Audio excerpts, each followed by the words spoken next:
Good morning. Day 88. What? It is cold. And I think tomorrow it's going to be 75. Oh, this time of year in the Midwest / South. Yeah, it's exciting. It's always an adventure. Every morning the sunrise is new. It's a new day. So if you woke up feeling like, oh, like, hey, take heart. It's a new day. And every day brings its own uniqueness to it. So you don't have to bring in yesterday's problems into today. Or you can, and you can be honest about them. And honesty is the first step towards solutions, I believe. So that is what was speaking to me today, was honesty. That was the word that caught my eye in Psalm 32. I read, I think it was from 27 to 32 this morning, thereabout-ish.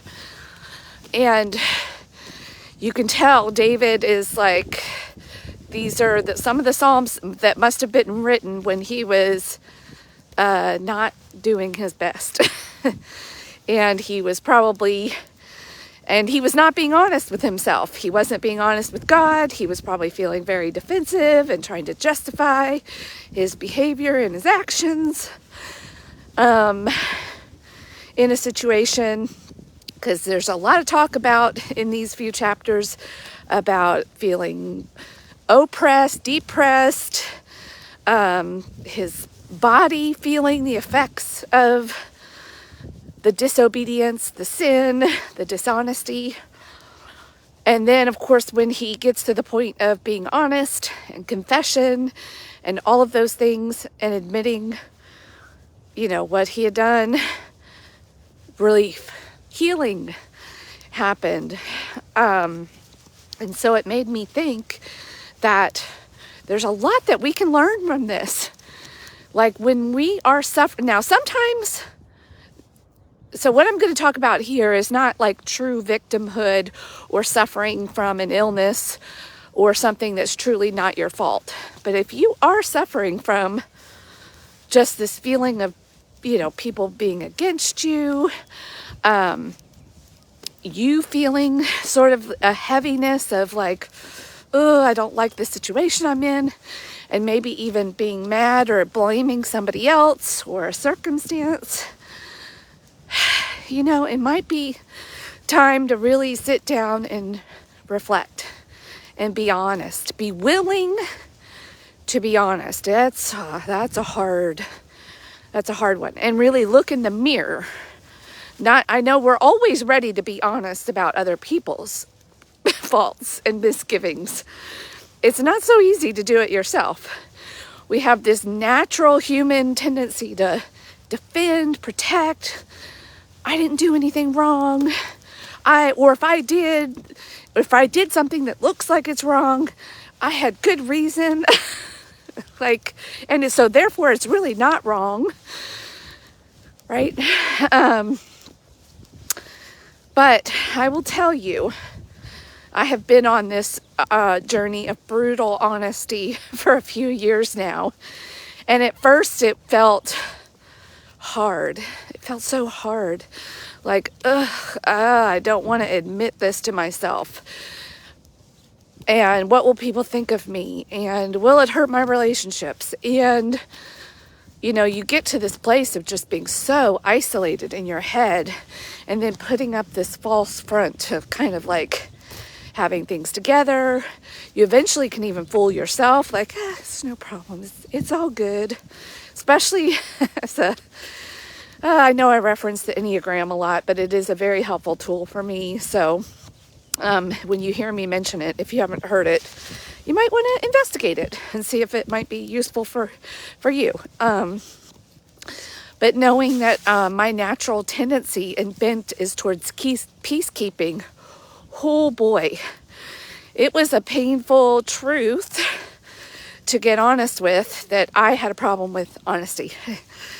that I preferred peace, even false peace, as long as it didn't rock somebody else's boat, didn't rock my boat.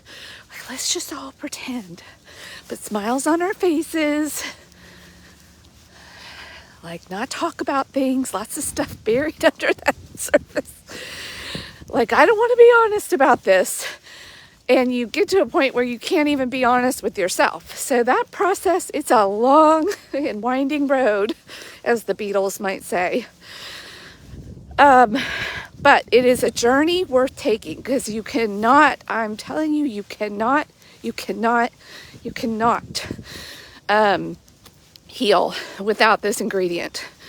If you try, you will get frustrated. You won't get very far. You'll spin and chase your tail, all the things. Honesty is like a primary, it's a key, it's an ingredient that you just can't, it won't work without it. And a local pastor here in Louisville, Kentucky, Kyle Eidelman, wrote a really great book called Aha, and the H stands for honesty, and brutal honesty. So there have been books written on this, like, this is not just my opinion, and we can even see it in the Bible. And God will work with you if you work with Him, but you can't work with Him without honesty. You can't work really, truly with other people, because you're not dealing with the truth. You're dealing with a false somebody. And you know that. And it hurts. It hurts. Even if you don't know that it hurts. It shows up in maybe extra weight, depression, shopping on Amazon too much for things you don't really need with money you don't really have. Like, it shows up. So if you've got something, there's probably a good place to start might be with looking in the mirror. What are you not being honest about? And sometimes it doesn't mean you're even at fault. Like, I'm currently struggling with the situation, and even something happened with my daughter yesterday where it's, something painful happens, and you feel like maybe tension in a relationship or in a situation. And one of the best ways and places to start, because we always have us as a starting point. We can't control other people. We don't always know their motives. We don't know sometimes the bigger picture, but we do know this, right? And we can always look at a situation, and even if we feel like we acted honorably and honestly, we may want to, like, my tendency is to just keep quiet. Like, just make peace with the other person or the situation, and just keep your mouth shut, and just know that I have integrity. But then I'm like, but do I really? If I'm not being honest about it, and I'm still sitting in that situation or in that relationship with a little bit of frustration, is that honest? Is that honorable? Like, I've got to figure that out. I've either got to be honest. And, I think about, as a mom, we hear this acronym, THINK. Is it true? Is it kind? Is it necessary? And, those are tricky things. And maybe in some situations, it might not feel kind to me. Because anything that expresses something, unhappiness with somebody or a situation, feels unkind to me, even if it's not. Like, this is where I can struggle and get caught in why it's good to have not only God to talk to about it, but other people I can rely on that don't necessarily have this pit of quicksand that they always get stuck in, where everything feels unkind.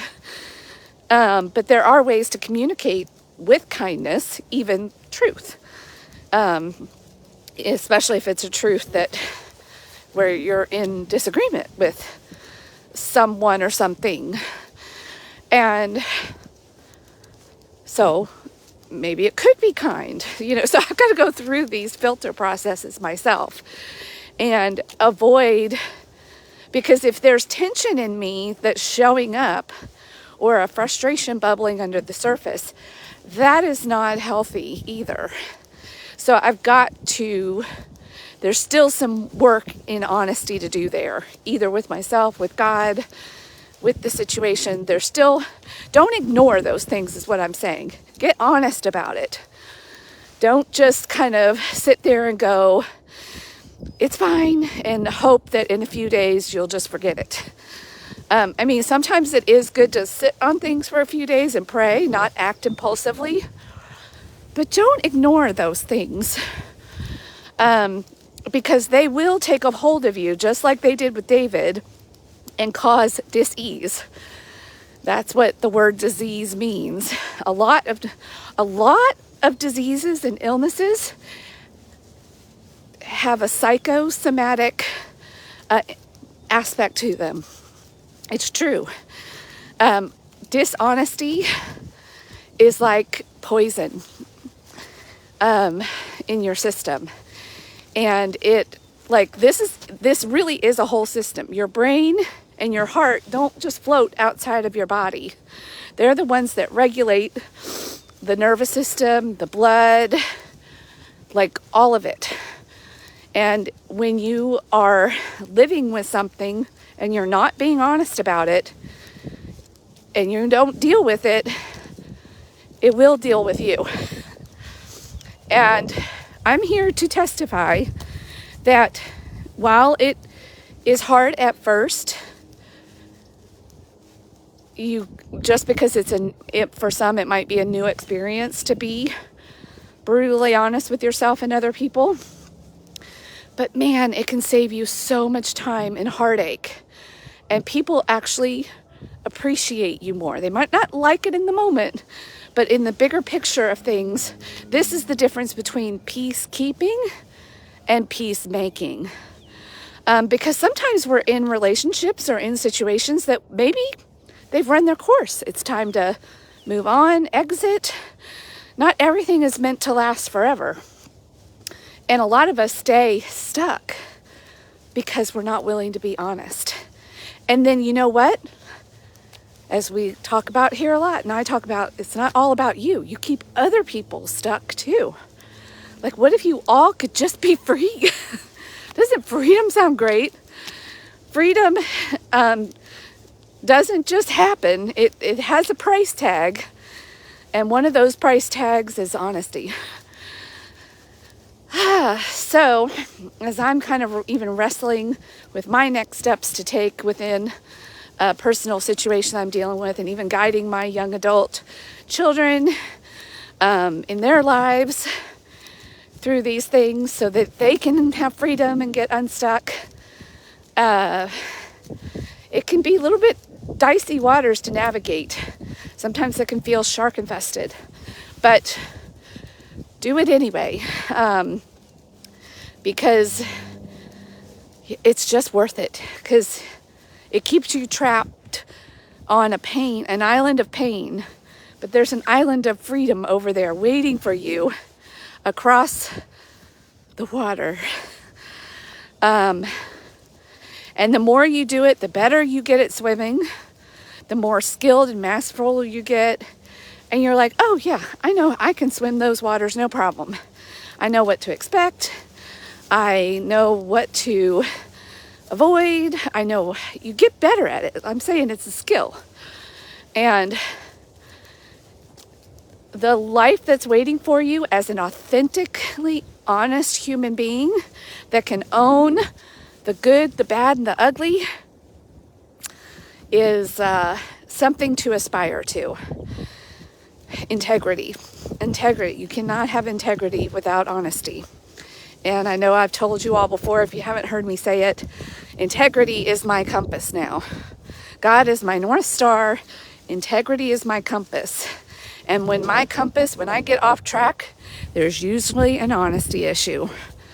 So, anyway, I hope you could use this tidbit today, reflect on it, and deal with some of the things that are causing some dis-ease or unease in your spirit, and ask yourself if there's an honesty issue somewhere. All right. Have a great day. Rise and shine. If you're gonna rise, you might as well shine.